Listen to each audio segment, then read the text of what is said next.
আজকের পাঠ দক্ষিণেশ্বরের পথে। শ্রী রামকৃষ্ণের সঙ্গে কামারপুকুরে 7 মাস পরমানন্দে কাটাবার পর শ্রী শ্রীমা জয়রামবাটি ফিরে গেলেন। এরপর 4 বছর চলে গেছে। ইতিমধ্যে সেখানে গুজব রটেছে শ্রী রামকৃষ্ণ পাগল হয়ে গেছেন। সঙ্গিনীরা মাকে দেখিয়ে বলতো, ওই পাগলের বউ যাচ্ছে। কানে আসতো, ও মা, শ্যামার মেয়ের বিয়ে হয়েছে পাগলের সঙ্গে। শুনে মা মনে ব্যথা পেতেন।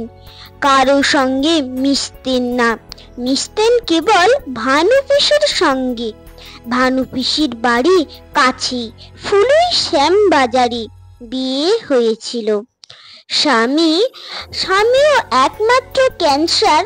মৃত্যুর পর 20 বছর বয়স থেকে বাড়িতেই আছেন। শ্রী রামকৃষ্ণের ভক্ত মাকে খুব ভালোবাসেন।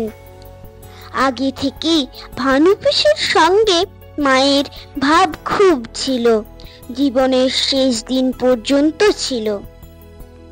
লোকের কথা শুনে মা ভাবতেন, কামারপুকুরে যাকে দেবতুল্য দেখেছি, সত্যি কি তিনি লোকে যা বলছে তাই পাগল হয়েছেন?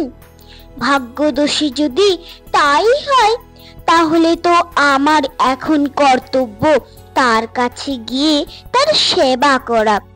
কিন্তু মুখ ফুটে বাবাকে সে কথা বলতেও পারেন না। শেষে সুযোগ এলো। গ্রামের কয়েকজন গঙ্গা স্নানে যাচ্ছেন। ঠিক করলেন তাদের সঙ্গে যাবেন। রামচন্দ্র অপরের মুখে সে কথা শুনে বুঝলেন সারদা দেবী দক্ষিণেশ্বরে স্বামীর কাছে যেতে চান। তিনি নিজেই সঙ্গে নিয়ে যাবেন ঠিক করলেন। 1872 মার্চ মাসে তারা যাত্রা করলেন। গ্রামের পর গ্রাম, মাঠের পর মাঠ পেরিয়ে 60 মাইল পথ হেঁটে যেতে হবে। বড় লোকেরা পালকিতে যায়। সারদার বাবা গরিব, পালকি ভাড়া করার টাকা কোথায় পাবেন? স্বামী খেপা। এই কথা বারবার শুনে সারদার মন উতরল, তথা থাকিবার ইচ্ছা নাই আর।